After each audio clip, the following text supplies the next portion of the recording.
parts of Ethiopia's Tigray region, people now only eat green leaves, and that's for days on end.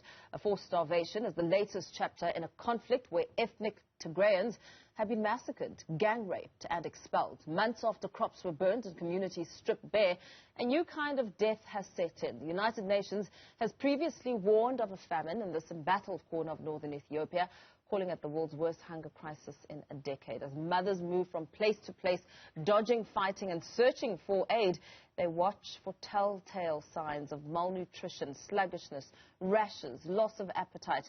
To discuss the horrors even further and the developments almost 1 year after the conflict began, we're joined by Africa analyst Professor Mammo Muchie. Professor, always a pleasure having you on the show. It's really heart-wrenching to have to describe the horrors of what is happening in Ethiopia. What's your take as you observe and really take note of these shocking developments? Thank you very much, always, for focusing on this critical time Ethiopia is in. I just want to tell you that 27 years ago, a friend sent me a lecture I presented in London at the Ethiopian community in Britain, where I said the best thing that Ethiopia should have is never to have any war. War must stop, must end. Even if there are conflicts, there must be ways to manage these conflicts without engaging with war. You know, for political parties should not really prefer, right, to pursue their interests by making people die and be in this difficult situation. But what I said 27 years ago is nobody has listened to it. And I even said also when there was a command post and many of these, rebellions happening, when the change, before the change, over 3 years, there was a lot of rebellion. I also wrote to all of them saying that they should find a peaceful way transition. The best way for the older parties, when they leave, what they should do is make sure that they create a situation, a peaceful transition. When they do that, whatever mistake they made, I think they will be recognized as having done the best contribution in the country. We haven't also received that. What happened was, when this transition came, conflict came, war came. And now, who is suffering? The people where the war started, the people in Tigray. It's really, really sad, to be honest with you, that all this thing is happening to the ordinary people who have nothing to do with creating this politics that creates them. So it's heartbreaking to hear this continuous news that so many violations are happening against the ordinary people, the children, the mothers, the daughters, all of them suffering what we hear. And exactly in this conflict situation, when you have so many forces in the war, exactly who is doing it, you know, the evidence, the real evidence is very hard to discover. And the critical challenge also is, when this is happening, how do you also facilitate, given the war situation, how do you facilitate for the people, for those who want to support, to be able to reach them? We also even tried to raise some funds to see if we could also support the people that are suffering. We are doing all kinds of things like that. I mean, you will not believe, not just to the people who suffer in Tigray. This suffering is also taking place in the area called Western Walaga, Benishangul, in the area of Afar, Wollo, and all. I mean, you have all these conflicts. The conflict is going on everywhere. Professor Muchie, as we talk about the ripple effects and the impact on the very people on the ground who you say have nothing to do with the political infighting but are bearing the brunt of the fights, and you refer to how war must stop, which is something you noted 27 years ago. Even if there are conflicts, there must be ways around it so that the people do not suffer. We know that millions have been forced to flee their homes, they've been killed, and the situation now, as you and I speak, has been described as the worst humanitarian and human rights crisis in the world. And how did we essentially get to this position when it comes to understanding the depth of the politics? Thank you for the thoughtful reflection. I think the best way now for the entire world, if this is the greatest human rights crisis taking place, is the best we could all do, the whole world should do, the United Nations, all the international organizations, internally also all the political organizations in Ethiopia, all of them should do is to stop the war. The war must be stopped.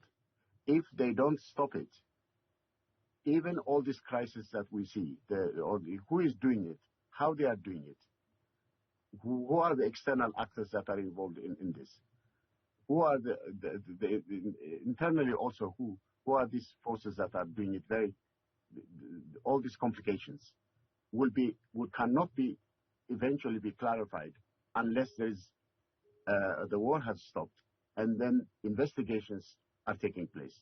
Serious investigations must be taking place, and the real data, the real information must come out. The real facts, what was happening, who is doing what, should come out. Once that comes out, then really, then the world will know all these crises that have been created, and the actors that have been doing it, and then action can be taken, then proper action against what they have done, and then at the same time, if the stopping happens now, the war is stopping, then I think all this crisis, as you just mentioned it, this humanitarian crisis, will also be managed. Otherwise, if the war continues, the humanitarian crisis will also continue. Mm-hmm. Now, fighting in Afar, as you and I speak, is reportedly over, and, well, at least for now. The U.S. has now come in and paved the way for further sanctions to be imposed on those involved in this conflict. Who are the culprits? Who are we speaking to? It's a very complicated situation, even what the United States action will be. The best situation is, before we say who are the culprits, who are not, we know that there are forces fighting. What we should find out first and foremost, is not to say, let's take some sanction against this one and then not the other one. How do we know? Because all of them are involved in the fighting. How do you select to impose sanction one on the other? This may be very complicated. Because of that, the best would be for America to recommend would be to stop the war. And America to do if they want to do the action, any action they should take should be stopping completely the war and stopping also all these humanitarian crisis creators who should be. That will be the best way. I don't know whether through these actions like with sanction this will do it, or is there another way to do it where not just the United States but the whole, the entire world must be united and collaborate to do it. But I prefer, ideally, I prefer that we Africans should be able to find a solution. But we are not doing it. The African Union should be more active. All of them, even countries like South Africa, all of us should be there to make sure that we should solve it first before more external actors like the United States come into this situation. That would have been the best thing. But if this cannot happen, then the only way we can suggest is that the best action is first and foremost to end war. That's the best way. That's the only way to address what humanitarian crisis has taken place, why it did take place, who did it. All this will be clarified. Until then, it will be very difficult to clarify it. Doctors are concerned. They're concerned about the desperation and the starvation that will repeat itself like it did in the 1980s.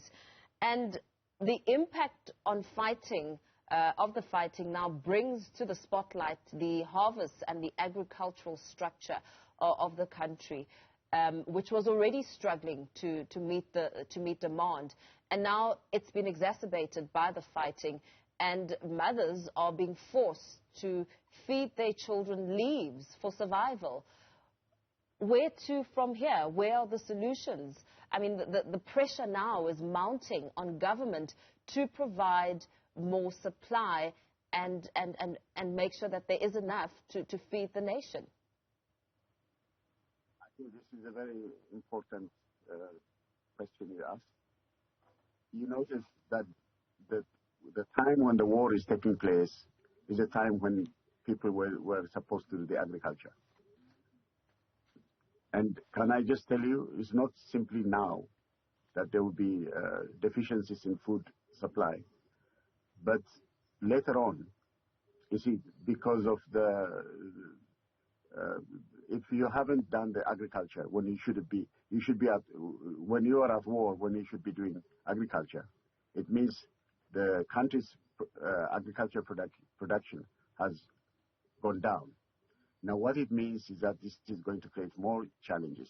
In fact, we have been thinking ourselves here, we've been thinking, how should we actually create some funding, some way by which we can raise so that before the famine comes, we actually can also support the people. So we've been thinking like that. And instead of begging for the rest of the world, it's better those of us who are, whatever we have, we should share. We should live for people, not just for ourselves. Is there any way we could do something like that? Absolutely. Professor... What we have been doing. I'm going to thank you for your time, and we have to wrap it up there. African analyst Professor Mammo Muchie speaking about the Tigray situation almost 1 year later, and hunger grips the nation. Mothers are forced to feed their children green leaves because there is no food and there are no alternatives, and really speaking to a desperate situation that has been sparked by the conflict and the infighting within that region. It's a story that we will continue to look at throughout the coming weeks, just to see how much progress there is.